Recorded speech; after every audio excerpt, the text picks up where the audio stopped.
when coach makes you do football drills during rain. So coach, any explanations on why the fuck are we doing drills when it's raining?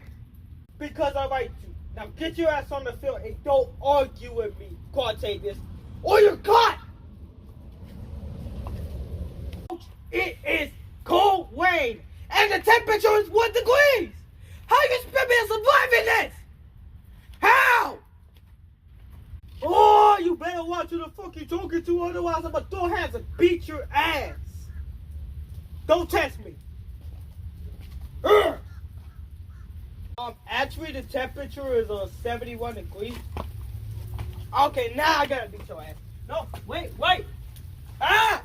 Come on, guys. It's not that bad. Look, I got my shorts on. I'm ready to play. And I can prepare with a jacket. Why is y'all not? Wow. Ooh, I mean, hey, you ain't lying though.